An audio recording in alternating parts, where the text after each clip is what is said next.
So I found this to be disheartening because I want to support community based. I want to spend my money. I don't have a lot. Every dime I get, I want to spend with someone that I can respect. I want to keep the money cycling in a way that makes me feel fulfilled. That's my choice. I don't try to tell other people what they should do, but I want to go to a cafe where I know the owner and I know that they have what they're going through, and I want to, it's my way of, I call it economic activism, because I don't have much, but I'll give what I can. I'll give everything that I have in pursuit of supporting others, because otherwise, what are we here for? People think about leaving a legacy, and because I know the frailty of life, and I know that we are not guaranteed to, and the many times that the many times that I welcome the end of my time on this realm.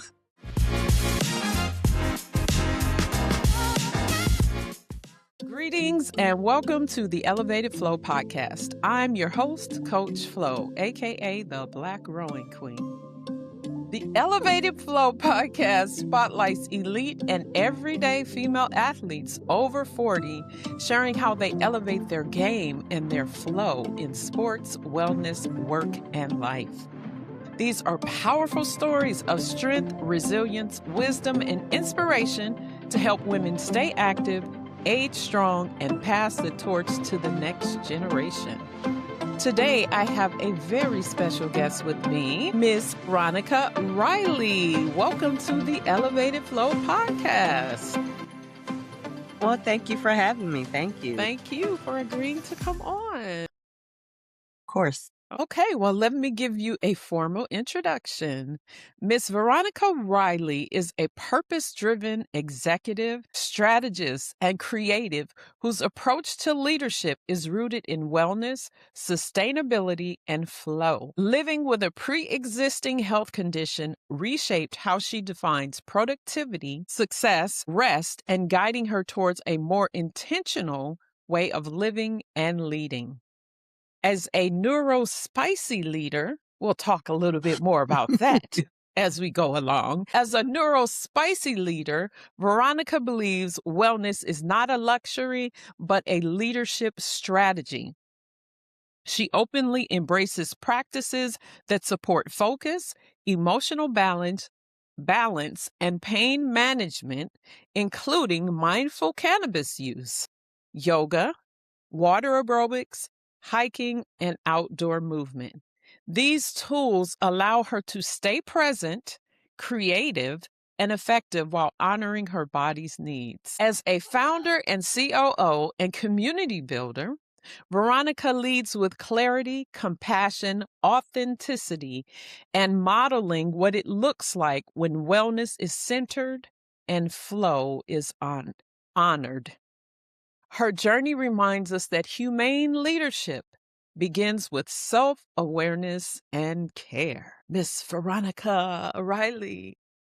So, Miss Veronica Riley, tell me about what is this spicy COO or neurospicy leader? I think it's what I turned. I don't know if I came up with it or somebody said it to me. I really don't know where the word came but from. you But embraced it. neurospicy, I definitely embrace it because I'm very much neurospicy, caliente, because, and like you said, wellness, leadership, strategy, all these things have to work together, especially when you're neurospicy. I had begun to believe that I was flaky because of not understanding how my brain worked and just learning how to maneuver within it. So neurospicy just means I cannot stop my brain. It keeps going nonstop. So I have to be intentional on my peace, intentional on my focus, and intentional on clarity. And then when you combine that, like you said, with the pre-existing health conditions,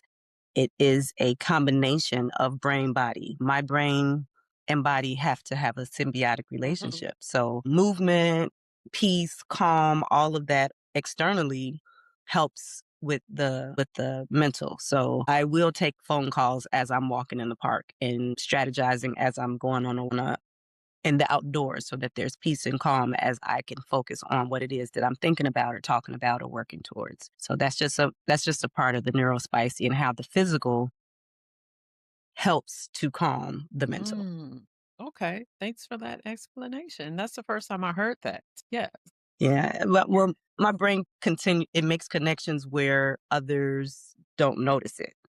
So you may ask me one question and I'm going 5 different tangents that all make sense to me. Mm. But but, but other neurospices can keep up, like my sister and we can have 8 conversations going on at Wow. once, and then other people are like, "What is happening here?"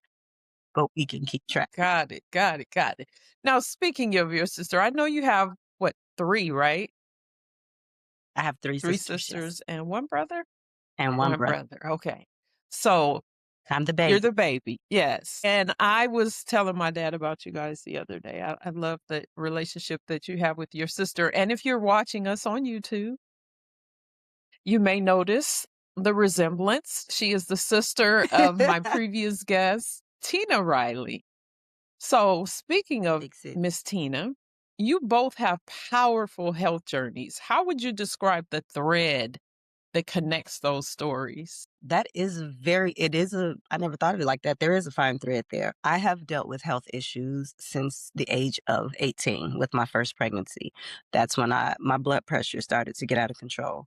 And it has not I won't say it has been a constant battle, which led to things like strokes, preeclampsia during pregnancy, blood clots. I've had blood clots. My health journey has been such that I've probably spent at least 1 month in the hospital per year since I was 18 or 9 since I was 19. Wow. It changes how you view medicine, it changes how you view daily life, it changes how you view everything when the the secret battle that no one knows that you're fighting is to be alive and to be healthy and to have energy and to not be in pain and to survive. Like, daily survival is in my mind. I had strokes, I had all those things. And so when Martine had I will call it her first heart attack that the doctors didn't notice. It was me that she called because I was understanding of the particulars Mm, that go into not just at the hospital, but at home. Those feelings, because there's a lot of depression and misunderstanding of mm, self when you are ill, especially when it's a stroke, because the mental acuity is not as much discussed when you're at your doctor. They don't tell you as much, like, when you say words, your words are going to come out incorrect and people are going to think you're a liar. Because in my brain I said no, but you heard yes because that's what came out of my mouth, but I didn't hear that. I heard no. mm, So those are some things that affect the mental, the emotional relationships, family relationships, and all those things. And I went through that when I had my strokes and no one understood, or I became known as not known, but my siblings would be like, we talked about this and you said da da da. And I'm like, I don't remember that. Now it's like, oh, here she go again. But when you're in your 30s, it's like it's not just assumed that maybe there's something wrong with the wow. brain. The Yeah. assumption is she don't, we can't. And then so when Martine had her stroke, the months following that, when I noticed how her speech was and I noticed that her words, I noticed the things that I knew I had dealt Mhm. with. Compassion elevated the family support. Mm, So the thread that you speak of, I'll go back to that, is the fact that my learned and lived experience over years, and I moved away from my family probably by 23 or 24.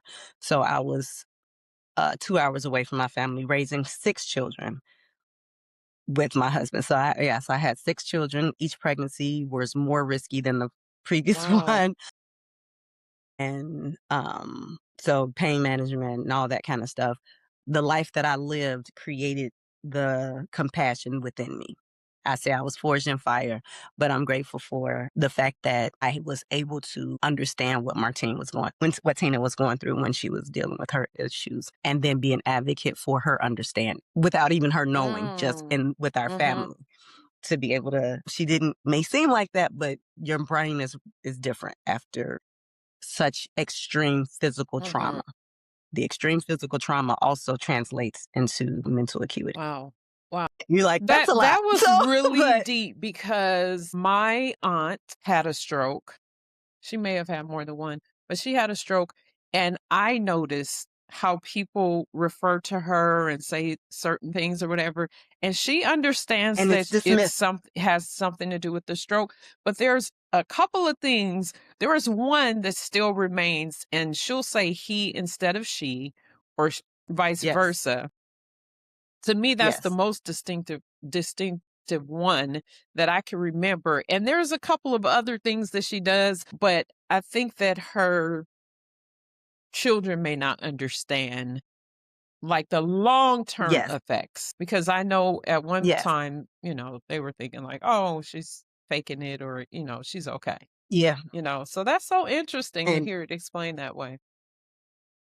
in reality, it's so funny because Martine is my rock as far as like, you know her, she's very, hey, you got it. Don't worry about it. You're stronger than you think. You don't cry. She's very, you can control the outcome. You decide. And I appreciate that. But there were times during my illness where it didn't carry over as well as it could have because what ended up happening is if the people around you and your medical team says this is in your head, you'll start to believe it Mm. and you'll minimize your own symptoms. And so that's why my situation ended up more dire because I kept going. I got kids. I was working. I was in school. I didn't start college until my youngest was Mm. born. I started college with six children, and the youngest of which was 6 months old. Wow. And 20, 25 or something like that when I started college, and still maintained the dean's list. Graduated with the 3 point something GPA. Had a stroke third Wow. year. I had my stroke in the third year of college, and my daughter had to drive me to school because my school was in Iowa, and she was about 15, and she had just gotten her permit. So she would drive me to school. She would drive me 45 minutes to school because I went 2 days a week. I set my classes to only go to school on Tuesdays and Thursdays. So I had a full day on Tuesdays and Thursdays. And I would go to work, go to school, and I was homeschooling them that year. So I had my children at home homeschooling. I would like video in between classes and say, okay, so you're working on this. And so I would, in between classes, be somewhere on video with my kids, get up early and make sure that so when I speak, when I speak, I gloss over everything so much because it was just the life that I Mhm. had. It was my daily life was you're up at 4 or 5 o'clock in the morning, brushing your teeth while you're cleaning the floors, and you're also cleaning the toilet, and then you make sure they're. My days began at 5 a.m. and often ended about 12 or 1 o'clock in the morning consistently. And that includes doctor's appointments. My children were all very ill. Mm. So there were specialists for them, specialists for me. All of that had to be incorporated in a daily schedule. I had a husband, his health, his food. He wanted dinner. I cooked all of our meals to the point where I even had a food slicer. I made our lunch meat because I didn't like the food from outside. Let me see the S on your chest because I know it's Yeah, there. The S, the it, W, Wonder Woman, Superwoman. Like, what are you saying to me it's right now? and the amount that I'm leaving out I can is only is imagine. I can only imagine. I'm trying to just get through as much information as possible because I know we have a short window. But Look, I'll have to have you it's like, back, okay, most definitely. kids' health. But with all of I'm this like, kids' said, health. with all of this said, what changed about how you looked at the medical system? And how do you think that your care and everything was impacted by you being a Black woman? Oh, that's so many things. So I'll start with the first person. Care impacted. I watched him. Well, I'll go back a little bit, but then I'll try to catch up some. So my mother became diabetic when I was, well, not became. I remember my mother telling us that she was diabetic. I may have been between 8 and 10. And I remember in our house, the food changed. It went, but and my mother was we never had a lot of cookies. We grew up pretty economically disadvantaged. That's what I'll say on the west side of Chicago. But we had a home, but my mother, if we wanted cookies, it was okay. We got flour and sugar. Go ahead, make you some cookies. If we wanted cake, there's flour. We were in the Okay. kitchen, so we cooked. My mother cooked our foods when she didn't cook, Excuse when she started working, we cooked our own foods, but with the ingredients that she had in the house. Cut to learning about whole grains at that time. We switched to brown rice. We were made fun of on our block because we ate bagels and cream cheese. Most people in the hood don't eat bagels and cream cheese. So we got called Jewish. Like, how you gonna call us Jewish because we eat bagels? But anyway, we ate. So food and going outside and things like that, it was normal for us growing up. And then when my children were young and I was seeing going to all these specialists, we had pulmonary specialists, allergists, and all this kind of stuff. And my cousin at the time, Tommy McPhillips, I don't know if he came over. He was over visiting for a couple of weeks, and we watched Fat, Sick, and Nearly Mm, Dead. It's and he a lot of the illnesses that he listed were illnesses that were in my mm, family. My children, my ex-husband, all of skin conditions, breathing conditions, all these kind of conditions were prevalent in our home. My one son used to be hospitalized almost as much as he was hospitalized a couple of times, 2 or 3 times before mm. 7. Another daughter had. So they had the illnesses were not just Okay. me. So we all had stuff going on. Forks over knives. I said, "Oh, that's all I got to do." All right. When I tell you the next day, I watched Forks Over Knives, and then I mean, Fat, Sick, and Nearly Dead, and I was like, okay. Then I watched Forks Over Knives, and I was changed. Mm, I changed my taste buds. I bought a juicer. I began juicing and only juicing and bringing, and I was in college, like I said, so I would only take vegetables that I didn't like to school with mhm, me in order to retrain my taste buds to not have a desire for the things that were detrimental to my body. mm. Now, I just did this and I overhauled for my children. They got to the point where they knew if you can't read the ingredients on the box, I'm not going to buy it. Can we have this? Read it. But and I put it back because I'm not going to get it.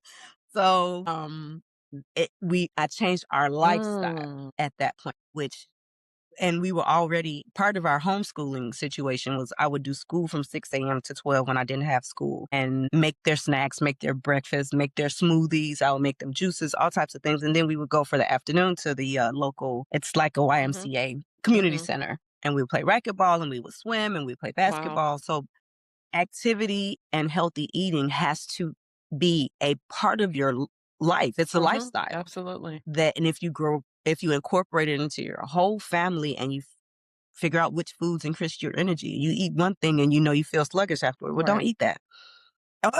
Or eat it at night, or if that's what I don't know. But just being Mhm. aware of the changes that need to be made. And then when I found out that being neurospicy helps because you get focused, you get hyper focused and you dive in all the way. I didn't just want to say, okay, vegetables. No, no, no. Which vegetables, which herbs? Where does that herb come from? What does that specifically fix? What hormone am I missing that is making me exhausted? So like incorporating herbs to make you have the energy to do the exercise first, make you have the focus to be able to use your brain to its highest capacity. And after the strokes, I really focused heavily on making sure that my quality of life Mm, is one that made me want to live. mm. Because if my quality of life is not such that I want to live, then what am I living Right, right, for? right. So even with So, your children having a lot of medical yeah. situations going on, how was your interaction with the medical industry, being in the hospital and the doctors? Because I know you said, they at one point made you feel like it was all in your head. So how did you Yeah. navigate that journey with your own experience as well as your children? What's interesting is before I realized that I was not receiving the level of care that would actually not just symptom treat. That's my biggest issue with the medical community is not with them. I won't say it though. I won't use those words, but symptom treating, I understand. It's like your kid comes to you with the boo boo, you kiss it, make it better. Okay, that's cute.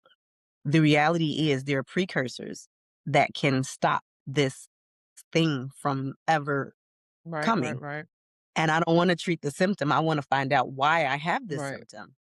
And a lot of times that is received as combative Mm, because I don't just accept what you mhm. say. If you say, here, if I come to you, I have a headache, here, take these 2 Tylenol. I'm not going to take the Tylenol. But why do I have a headache though? Is it because I don't have enough water? Is it because I Right, haven't right, rested right, enough? I want to know why I have this headache. Is there a tumor? Is it, like there's so many reasons why I could right. have a headache. I don't want you to treat the symptom. And so that gives, a combative term in your chart and blah, blah, blah. And it is what it is. And that's fine It's your because life. I want your test. Yeah, it's me. I have to live. I have to go and be lethargic when they put me on fentanyl. They put me on, I can't even list all of the drugs that I've been on that were prescribed by a doctor. And when you get to the doctors and you tell them again, like, you gave me all this, but this is Mhm. happening. They're like, oh, you just want more drugs. Here's some more. And I'm like, no, I don't. I don't want any Right, medicine. I want to know right, why. And so I just do my own deep dives and I've learned how to be more, say, I'll pretend to listen way more when I'm in the doctor's offices because they do have knowledge and understanding that I don't have, but you have knowledge and understanding of topical things, not right. me. When I had my blood clot, and I had a blood clot up here. It's all Mhm. this. It's all completely clogged and a lot of small ones in my arm. I was like that for about 6 to 7 months. Couldn't move my arm, in extreme pain. Went to the doctor. He gave me Toradol. He gave me Tramadol. We did an x-ray. He's like, yeah, it's not broken. So yeah, and that was it. I had a hysterectomy scheduled. I was scheduled to have a hysterectomy. I go to my gynecologist and I can't move my arm. So my arm is like this for 6 to 7 months. And I'm sitting, I'm talking, and my face droops sometimes, especially in heights. And she's like, why aren't you moving your arm? I said, oh, it's been hurting for like 6 or 7 months. And she said, looks at my chart. She said, aren't you prone to blood clots? I said, yeah. And she said, I'm gonna have you go she said, did you tell your primary care doctor? I said, yeah, we did an x-ray. And she said, well, I'm gonna send you to the ER right now. I want you to go take this. I want you to go get an ultrasound, a stat ultrasound at the ER emergency room. And so I go, as the woman scanning me, she's like, I see her face. I was like, and I'm just laying there like, really got to go get my kids. I got to cook. I don't know I'm in mom mode. I don't even think about what I'm going Right. through when I'm in the hospital. Especially since it's Whatever. I been just get 6 the or kids 7 eat months. this. That's crazy, Got but that. Yeah. And so she's like, have you always had blood clots up here? That's what the ultrasound tech said. I said, no, I don't know. And she's like, and she showed me. It was just, she's like, how long? And I told her, she was like, I said, so what time will I be going home? Because I have to. And she said, I don't think you're going to go home. I'm like, man. And I text my mom. I said, I got to stay at the stupid hospital. This is like a blood clot or something. This is my response because I'm so disillusioned. I have no fear when I'm in these spaces. I'll just know, okay, deal with it because I got stuff to do. And my mother just stopped replying. And within 2 hours, she was up at the hospital. I'm like, you live 2 hours away? She was like, you don't text me that you have a blood clot. LOL. Yeah, because it was like LOL. She was like, you don't do an LOL at the end of I have a blood clot. And I was like, okay, well, so I'm here. Again, it's just one of those things that I had another surgery mm, scheduled. And, and, and after that, and I still had the surgery scheduled. Before I made it to that surgery date, I end up with gallstones. wow. Yeah, so I'm what's up? And so they had to do a double surgery. They had to do the gallbladder, and hysterectomy at once. But the day before that, I went for my pre-op testing, and they're like, "Well, we see a lump in your breast." I said, "Quit playing with me." So the day before my surgery, I'm at the ER again. They're checking out the lump. And they're like, well, we're going to go ahead and do an ultrasound. So they did an ultrasound. And I was like, probably want to do. I said, look, I have surgery tomorrow. Whatever this is going to have to wait because I got to get these other two things out of my body Wow. right quick. Right quick, yeah. And yeah. And this was all within the span of 1 year. Wow. So that's one of the things. This doesn't even go back to the 2 months I spent in I say spend in because I treat hospitals like doing time in prison.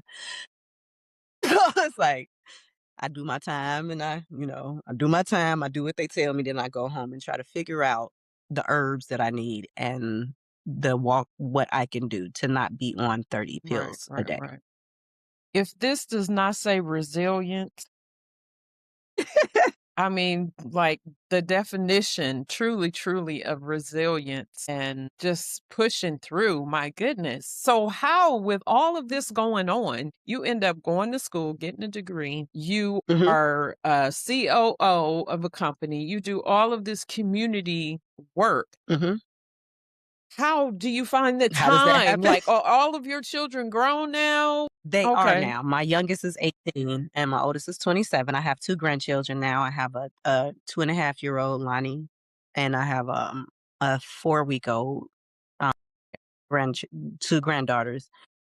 And, um, I actually saw something yesterday that kinda sparked me because it was about polymath. Polymath. I'd never heard of this term, but it's simply I don't know.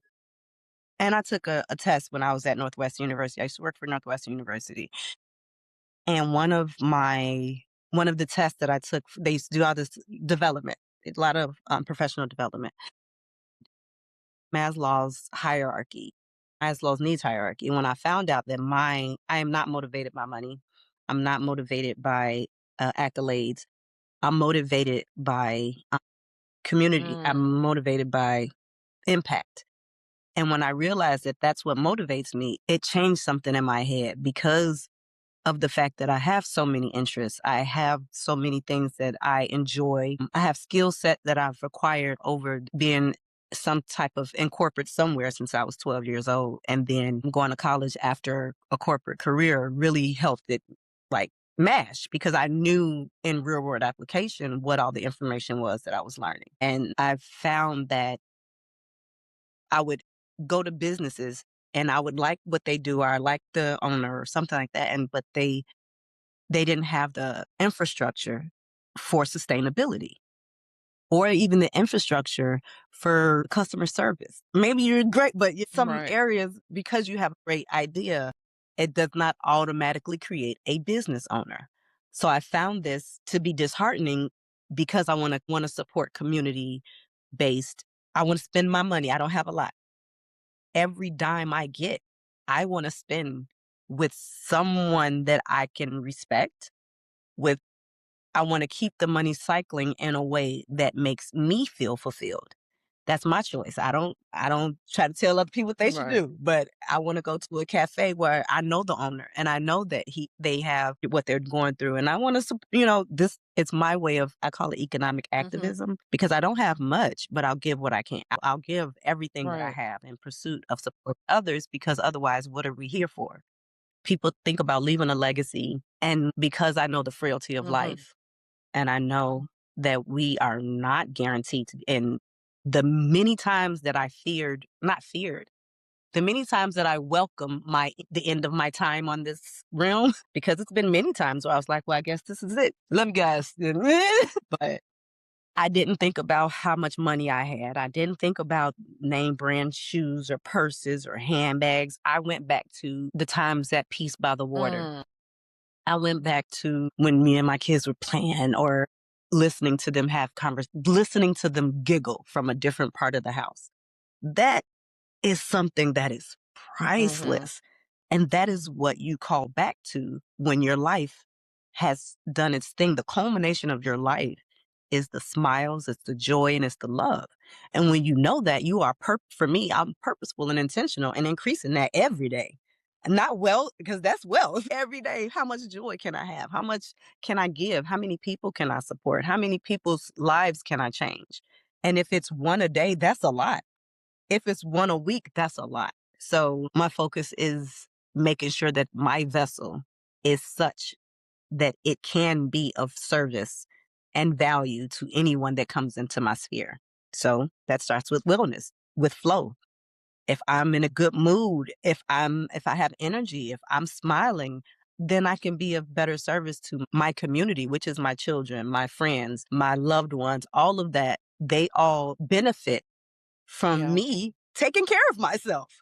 That's all. Absolutely. Absolutely. Yeah. Absolutely. So what Yeah. season of life and leadership would you say that you're in now? I'm almost finished. I'm almost finished with leading. I'm, in a word, exhausted. Mm, And not in a way that's depleted. okay. I'm not depleted, but I don't wanna do a whole lot of stuff anymore. I wanna Okay. so that's one my company that I started, TSC Holdings Group, and the clients that I have, like CEO Superheroes, Liv Bugalafini, all the brands and the entities that I get to work with. And I say it like that, I get to work with some of the most amazing people, so I don't feel like work. So I get Okay. to simply continue to let my brain do what it do when I'm talking to people and help where I can and help who I can. And what I chase the most is peace. And it just so Mm, happens that chasing peace gives me the opportunity to do so many things that I didn't know I wanted to do. okay. So I'm Okay. in the I'm in the glow of the flow. I'm on the other side of I wonder what would happen if I tried this. And what are some things, because I know that you are intentional about being active and Yes. chasing peace, as you called it. What are some things that you feel like you wanna move your life towards now? Personally or professionally, because the two are intertwined. Okay, so professionally, I'm really big on what's going on right now with No Limit Steam in the Sky with CEO Superheroes. Like it is a joy. It is an absolute joy to learn so much while working. That's my favorite thing to do, and learning is like your brain can do whatever you want it to do. So when you tell yourself, "Oh, I'm too old to learn," no. So everything that I do, I enjoy. And so, like I said, No Limits, Steam in the Sky, aviation and trade programming that we're doing right now with CEO Superheroes doesn't feel like work to me. And I really love that. And then the other part is planning an exodus. So planning my exodus just requires more travel. So I get to travel and spend time on trails and hikes. I have pictures of me and my kids in mountains all over the country. Mm. We love the mountains. I love and the mountains and the water. So things that I guess that's why I like aviation because it's up in the sky. But Can you talk a little bit more about that? I know that we connected on that as far as the aviation and superhero. Yeah, talk a little more about that. you see, I get happy. And again, and it goes back to being able to walk in gratitude and giving. So in trying to not trying, in some of the and supporting a Black-owned cafe in Chicago called Aaron's Cup. I was doing some marketing, things like that with the manager there. He put me on the phone with a woman who is the co-director of this nonprofit called CEO Superheroes, and that was a little over a year ago. And since then, when I'm telling you, he was on the phone and was like, "Here, speak to this person." I'm like, "Who? I don't know who this is." And 10 minutes into the phone call, she and I were both in tears with the alignment that we Mm, saw within each other's goals and desires for giving back. So she already had us established a nonprofit called CEO Superheroes. Of course, I immediately was like, "What do you want me to do?" And I started to do stuff, and within a couple months, I ended up taking on my company as took on the role of COO of the CEO Superheroes, which I okay. love. And since then, we've had bots and tots programming in a couple of school districts in Chicago, and our current favorite thing that we're doing is the No Limits Steam in the Sky aviation fairs. With Okay. these No Limits STEAM in the Sky aviation fairs, STEAM is STEAM, Science, Technology, Engineering, Arts, Mathematics. So under that umbrella, we have things like drone programming. We have bring flight simulators so that youth who don't even know that you could learn to fly can get excited about being able to fly. Mhm. And we have in Chicago, we had a 20-year-old pilot who he's been a pilot since he was like 16. He learned to fly before he learned to drive. Mm, So what we're doing is bridging the gap between programming that's available and educational pathways that are available that a lot of, and I just use the term disenfranchised just because it just means that we didn't know growing up that this was a career path. We didn't know growing up that this was a trajectory. 90%, 90, I won't, these are fake numbers. A lot of us just knew, I don't want to, I was like, let me not use fake numbers. A lot of us, when we wanted to be something, it was police officer, fireman, doctor, lawyer, teacher. Those are teacher. that's almost the 5 career paths that most children are geared or shoved towards Right. that. And then we ended up in Athlete. athlete. If you really want to do it, you want to like, I want to be, if I want to get rich, I want to be an athlete or it's one other athlete rapper. Mhm. Nothing wrong with any of those. But you have to know that there are other ways to provide success. Right. There are other pathways to success that you get to do really fun things. Mhm. One, our lead, Aurelius Reigns the second is our science and technology guy. Like he works in Chicago for the Griffin Museum of Science and Industry. And when I was backstage, that's what I call it. I had a tour of the back of the museum. Mhm. Everyone there loved their job. Mm. Everyone. They get to play with science all day. They Wow. do experiments, they're creating. I'm like, and there's so many young Black kids, not just Black, but young kids who are youth who are disenfranchised that don't even know you could play all day at work. You never have to grow up. You never have to grow up. You can, when it comes to science and Right. you never have to. You get to play and explore. You get to create your pathway. You get to decide. You don't have to make your decisions based on, well, how much does it pay? And we can make sure you get paid. Like that's Right, it's right, both. You right. can do both. So yeah, So that's what would you say, because you're not motivated by money. still needed though. Donate, see your Oh, superheroes.org. you Donate. Go ahead. that part. Yeah. Because you are motivated by money, how would you define success for you? Happiness. I would and I may not, I'm motivated by time freedom. Mm, It's a lot of people with a lot of money that don't have the time to spend it. yeah, that's good. You see these giant homes that are empty. No one's in that pool. Oh, we don't even use the pool. Why do you have it, bro? Like, what are you doing? So I get to use all my time all the time. As you know, we went to the Arboretum on what was it, a Thursday or something like that? I don't. Thursday, yeah, last Thursday. And yes, I still went back home and did work. And we get to work while we're sitting outside and I'll pull up my laptop and I'll work. Someone told you that you don't get to enjoy work and you believed it. Mm, See, I'm spoiled. I'm the youngest of five, and I do believe that all of my wildest dreams can come true.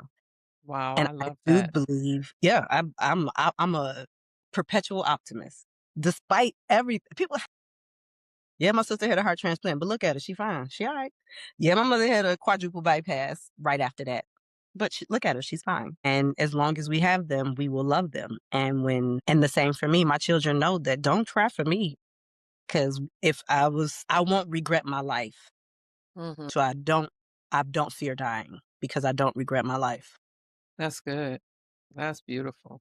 Yeah. So what is it that you do on a daily basis to, as far as self-care and to keep your This peace? Because there's a lot going on in the is a world lot. and you can get like really, really emotional about seeing stuff on the news. And I mean, the news, for me, I just ignore it. But, Yeah, I stopped watching the news years ago. Years ago. so even scrolling social media, it can, have you anxious about life and different things and feel FOMO and all this stuff. So how is it that you keep your peace, since you said that you're always chasing it? And what do you do for self-care? Well, one of the things that I do for self care is I don't allow noise to infiltrate my barriers. The noise of society, the noise of the world, and it's because technically I have debilitating anxiety. Technically, and I use the words technically on purpose. Technically, I have debilitating anxiety. I used to not be able to even drive over a bridge without shaking and crying and hyperventilating. So my anxiety is it's present. However, I realized that I read the book called The Power of Now. I don't know if you've read that book, Eckhart Tolle. I've heard of it. Yeah. Eckhart Tolle's The Power of Now. It's like, oh, I can't even control that. My anxiety is really, I realize that I am a control freak. I understand Mm, that. I have to be, if I don't know for real, I'm flipping out. Like, what's on the other side of that? I don't know. How do I live if I don't know what's on the side of that? But then, you know what I mean? But my peace comes from realizing who I am first. Once I realize, girl, you gonna flip out if you find out. Like, well, why? And then well, for me, I have all these conversations with myself. Why are you mad? You don't even know. It's a, you think that might, but it's not sure. So wait till you sure. And now then you won't have you're right. So I'm flipping out about a maybe when I have right now in front of me that Mhm. I'm not enjoying. Mhm. So I said, you know what?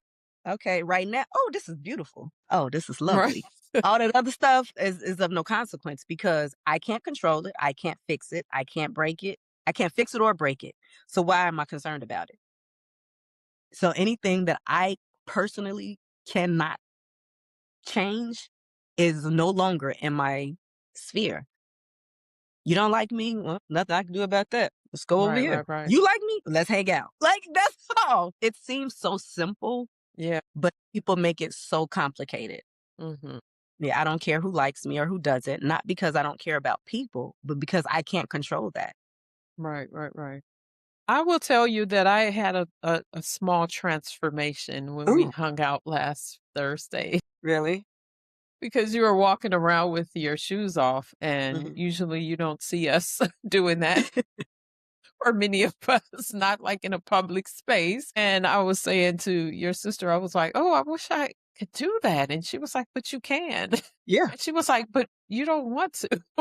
Maybe you don't want to be like that. But just like Yeah. we sat on the grass, we grounded, and I hadn't done that. Usually the only time that I would do grounding is at the beach. And Do I've it. been gone from Los Angeles for 2.5 years now, so I haven't really Ah. done that. I've been to Jamaica and I did it Mhm. in that time, but that's usually the only time I did it. And so I sat on the ground and I took my You shoes did. off and You I did. grounded. And the other part that was a little bit of a transformation because as far as like being a control freak, I'm like a germaphobe. So Yeah. I've just been like, what what does it matter? Like, certain things I'm just like trying to ignore, and not just always get my hand sanitizer or whatever. So anyway, I used to be that terrible. I used to be like that very much. A germaphobe. When I saw what lives in my eyelash under a microscope. Lord. Yeah, you see? And I would be like, I would cringe. It would be all I could see, and I would be like this. So when I realized, girl, you driving yourself crazy. You are driving yourself crazy. Like you can't, you can't control it. It existed, and then you dig deeper into the science behind it because I love science. So when I understand that those small living things that are everywhere on our skin, this is a symbiotic relationship, bro. It's a symbiotic relationship. Just it is what it is. And all germs are not gonna kill you. Right. And because I used to my kids, I used to try being a germaphobe with 6 children who Mm, with a sister like Tina who would teach your children to eat worms. Yeah, right. that's the kind of stuff she Or used to teach my children. insects. Yeah. And ancestors, she used to be like, so yeah, you can't be when I realized that I can't be that, I said I had to just adapt. And we as humans are so, especially us, we are very Yeah. adaptable. Yeah. And if anyone tells you that you can't and you believe it, then who's wrong? The person that told you that you can't or you for believing it? Right. Right. Right. I'm so hard headed. Can't I'm just too hard headed and too stubborn and too defiant by nature Mhm.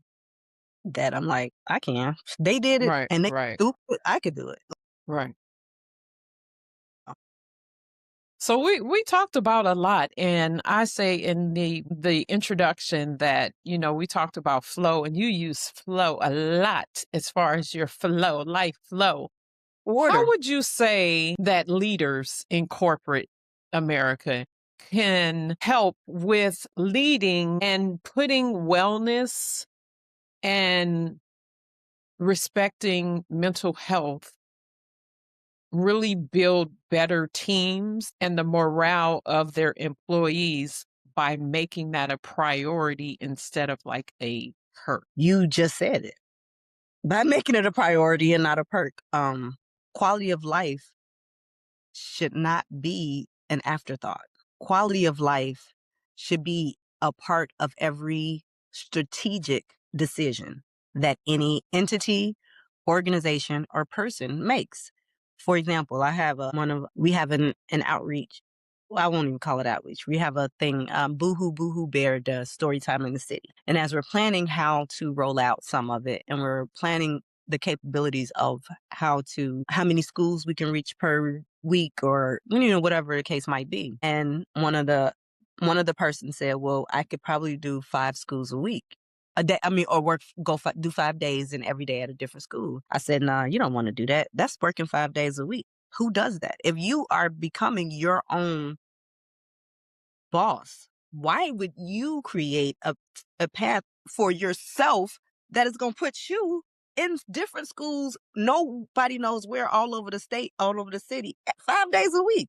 Does that sound like something you want to do? Well, not really. I probably would. Yeah. So let's go back. Let's reorganize how we are going to do this rollout in a way that feeds and nurtures you Mhm. first. And then we'll see it's just like that example of putting your stones in before the water, or putting your water in Mhm. before the stones. You got to put your stones in first. And I put my stones in. And any client, any entity, any organization, I don't want things, if I'm not creating a program that's going to be difficult to implement. I'm not Right. creating a program that you are going to have a hard time convincing entities to get on board with. Mhm. I only believe in win-win-win scenarios. I win, you win, and the community at large wins. Mm. If that doesn't help, if that doesn't happen. If you've ever led high performers and wondered why they still burn out, disengage, or plateau, this is for you. Former athletes don't struggle at work because they lack discipline. They struggle because the coaching systems that once supported their growth are gone. I work with organizations that want more than output. They want sustainable performance, retention, and leaders who thrive. Because employee wellness, well-being, development, and feedback aren't perks, they're core priorities. If you're ready to build a coaching culture that supports the whole person in work and at life, let's talk. Click the link in the description to learn more about corporate wellness and leadership development opportunities. Now let's get back to the episode. Then this strategy is not successful. So if leaders look at, and you notice I didn't say the bottom line. I never Mhm. mentioned numbers, because all of that is what is the thing a measurable value that someone else told you existed. How much does a watermelon cost? The time it takes to grow. Most people don't see that. Most people think, I know if I go to that store, it's going to cost like $5 or $7. And if I go to this organic place, it's going to cost 12. But the reality that exists is that the cost of a watermelon is the time it takes to grow. And if we apply that to most things, we will take the time to plant seeds that we want to grow. That is where our value lies. If that seed is love, if that seed is joy, if that seed is peace, whatever you want to grow, that's what you plant first. And you assign the value to things. I don't let any other entity tell me what the value of anything is, including myself and my time. Mm. I don't work for an entity that I have to, as a COO of CEO Superheroes, for example. This is a symbiotic relationship. We found value. She found value in me. I found value in her goals. Not her, but the organization's goals. And that relationship exists because of the value that they bring to one another. And that's the only thing. Now, it costs money to put these things on, but that is what it is. Yeah. Yeah. I mean, other people can do it their way, but I know, yeah, that's how I do it. Value is not numerical. Success is you choose what you want success to feel like for you. Mhm. And for some people, that is going to include monetary value. Even with that, I asked them, what are you going to use it for? If I have a client that says, well, I need to make this amount by this time or whatever, you got it numbers. I can speak that. I know that. I understand that. Yeah. But for what purpose? Because a lot of times when we want to fill our coffers simply to have them filled, I don't find value in that. So I don't Mhm. have a desire to assist you with filling your coffers so that you can have them filled. Get somebody else to do it. It's not that I can't. It's just Right, not, I don't right, right. have that. That's So what you that's don't just not choose to my, do. Yeah, yeah. yeah. I You got you. and make an impact, change some lives, let's do it. Let's change All some lives. right. All right. Well, you know what? Let's move into our flow state segment. So, when do you feel like you are in your most elevated flow state? Well, elevated flow state. So I think usually it's by a beach Mm. in a hammock with a book and a little bit of something to make me really relax. Really relax. You know what? Yeah. Now that you say that, because did mention that in your bio, I want to Mhm. go back to that because I think that's really important. And I don't feel like I glossed over it, but I wanted to make a point to go back to that. You told me previously that your doctor is the one that, or one of your doctors is one that suggested that you use cannabis as a pain management strategy. Can you talk a little bit about that and how it has helped you? Yes, 2017 or something, I could not walk. And then when the nerves were awake, when they did wake up, they were very painful. Mm. So like my leg, arm, all of this, it was way too painful to walk effectively. And I started using cannabis. I was on gabapentin and like the highest doses allowed for gabapentin every day, I think 2 4 6 a day, morning, afternoon, and evening of gabapentin. In addition to tramadol, all the other, they get fentanyl, literally like all this stuff.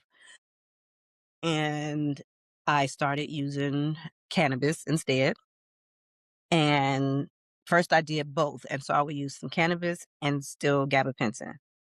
Then use less and less gabapentin. And now I can, as you saw me walking barefoot. It's been a few years since I've been on gabapentin, but I was told that gabapentin would be my lifetime. Mm. And I don't know if you know the effects of it, but I was sluggish. It was really difficult to live with that medicine in my body.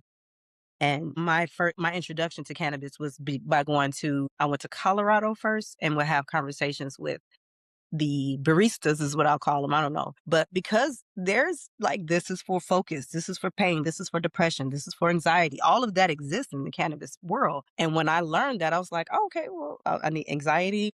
And then I went and found even more herbs to even greater supplement it and mushrooms and, Mm. lion's mane and all the things. And I've incorporated so many mushrooms, herbs, and I see cannabis as just another herb that I've incorporated into my lifestyle that makes it possible for me to have a life. I still spend a lot of days in bed. I won't pretend that I don't. I have good days and bad days.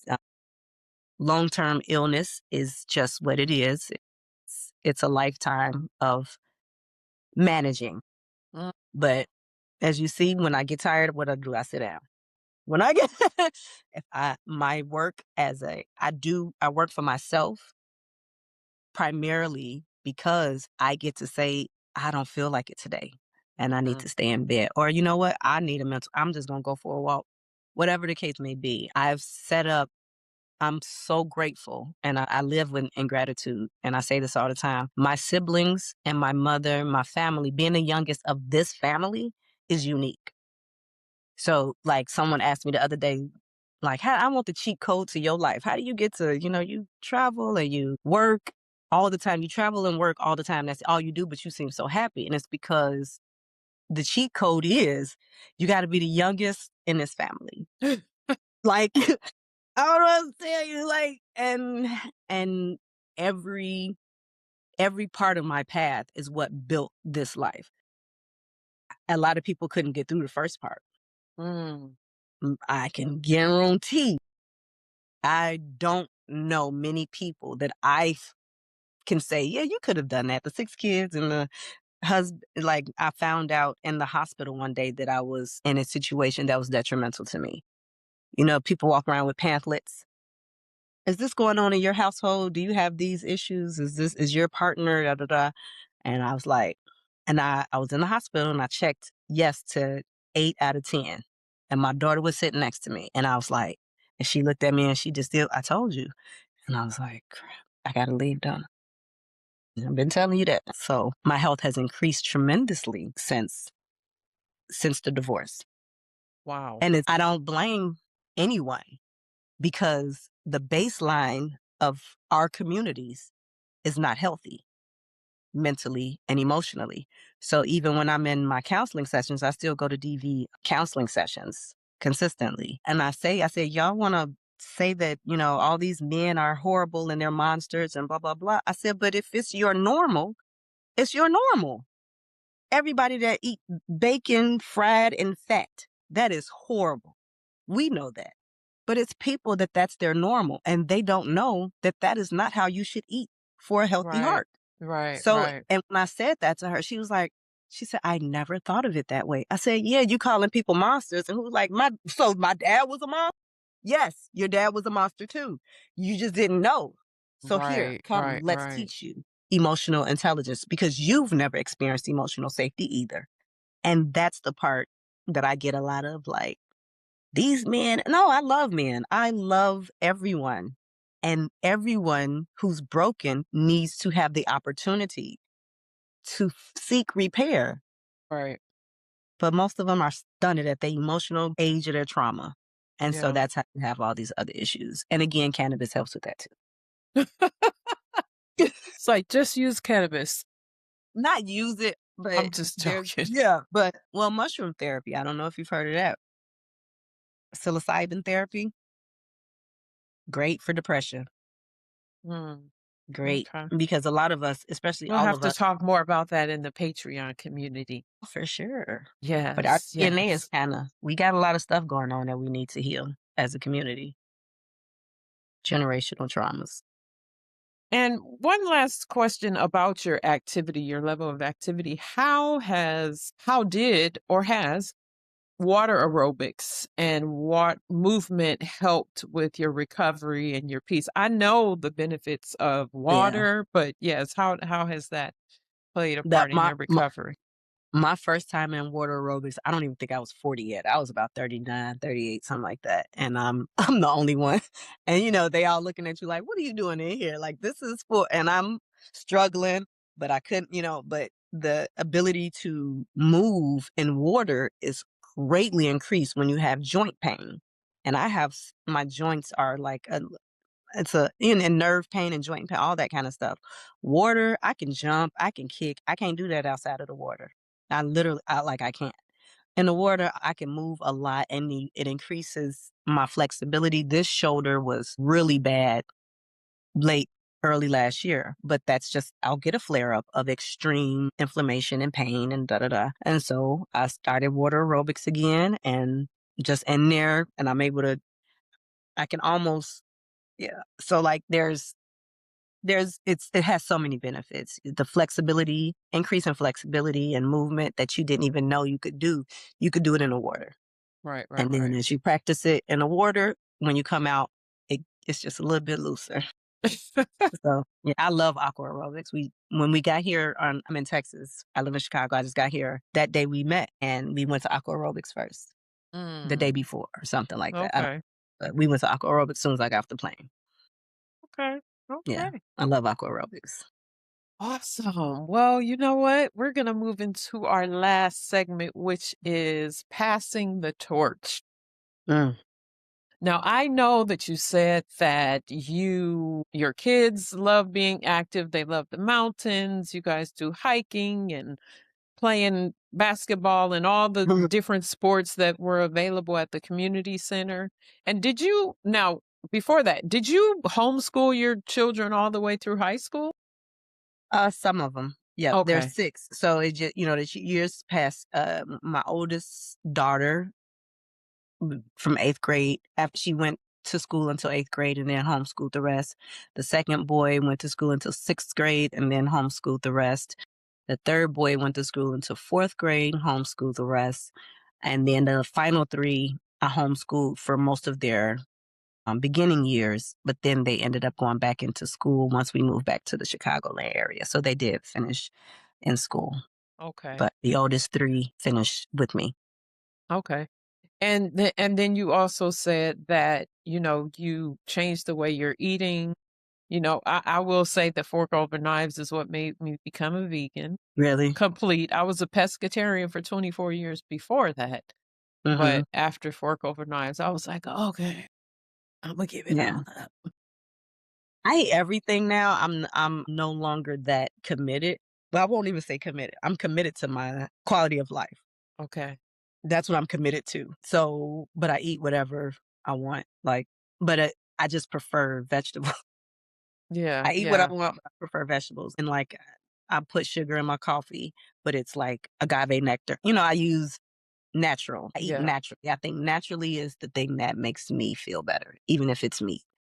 Like yeah. in other countries, I can eat everything. Mm, Here, nah, I can't even right, eat all the vegetables. right. But nah, seriously, you can't even. Yeah, but and Vegetables. yeah, when it comes to passing the torch, also, I'm really grateful. Again, that's what pushed me into nonprofit work because I get to talk to people who want to listen. Mhm.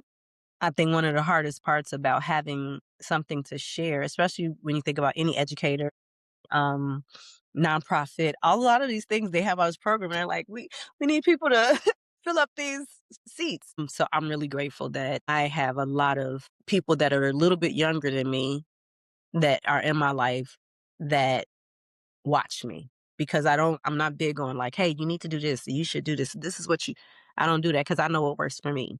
Right, right, right. So what in passing the torch, what would you tell a young person about the importance of staying active to maintain longevity and how important it is just for their overall wellness? I don't think I would tell them anything. I would offer to take them on a walk sometimes when they call me because what ends up happening when you get this age is you have people calling you when they're stressed, or you have people calling you when they're going through something. And I'm not big on being anyone's therapist. Mm, I choose not to take on your shit. yeah, I choose not to take on your burdens. That's not my job. But I will go for a walk with you while you talk. And I may share, while we're walking and talking, there could be an interchange as we enjoy the weather. And then when you see the value in that, maybe the next mm, time you're feeling kind of funky, you'll be like, let me get up and go for a walk. yeah, Or when you do call me the next time, I'm going to say, you know what? You should go for a walk. I right, can't come with you this time, but put your headphones on and listen to, that song I sent you that you really, there's more than one way to skin a cat is what people say all the time. absolutely, But the same is true about mentoring. There's more than one way to mentor. absolutely. And and it has to be a combination of what they need and what I have to give. That's good. That's good. I'm not digging in my coffers of emotional and mental ambiguity to support someone else's. I used to have a boss that said, your lack of preparation does not create my emergency. Right, And I right, live by that. I got through a lot of my worst days by myself. I promise you, you can too. And I know that doesn't sound nice. It doesn't sound nice. But if you want to get to this part, that's part of it, bro. You right. gotta cry alone. You know how many times I screamed crying alone behind the Whole Foods here in Texas when my sister was having her heart surgeries and stuff? Yeah. You got to cry and bleed and scream and all those good things. You don't get over things, you go through them. Right, right, right. And sometimes we it's almost like trying to help a cocoon peel it open for the butterfly. It's like, no, you're going to Can't do kill it. it. So sometimes we do have to go through those things because it makes us stronger. And so For talking sure. about that resilience, no one could have taken on that pain for you. No one could have taken on all of the situations that you went through with your health. You just had to go through it Yeah. I was and in you were a stronger person or are a stronger person as a result of it. Right, because it doesn't go the other way. You're not really, really strong and then difficult things happen. That's not really how that works. Difficult things happen that make you stronger. Mm, Absolutely. yeah, Absolutely. yeah. Well, Miss Veronica, I have thoroughly enjoyed our conversation. And Hmm. for our guests or our audience that's listening or watching, if you have enjoyed this conversation as well, and you want to hear a little bit more where we go a little bit deeper also into that conversation about her cannabis management, using cannabis as a pain management tool, then join us in our Patreon community. But until next time, Miss Veronica, please tell everyone where they can follow you on social media if they want to do so. If you would like to follow me, I am on Instagram and on TikTok as at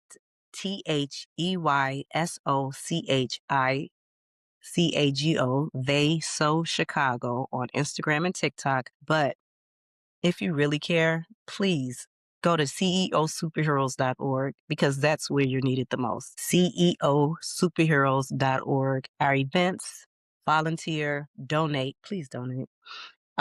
We have a lot of wonderful things that we're doing. So I don't know if you care about the community and you like creating win-win-win situations, ceosuperheroes.org. If you just want to see what's going on in Chicago, look for entertainment, you want to catch up with me and some of those in poetry, music, all those things in Chicago, They So Chicago on social media. And we will make sure to have that in the show description, show notes. So until next time, this is Coach Flo signing off. Remember to find your zone and elevate your flow. Peace. I love that.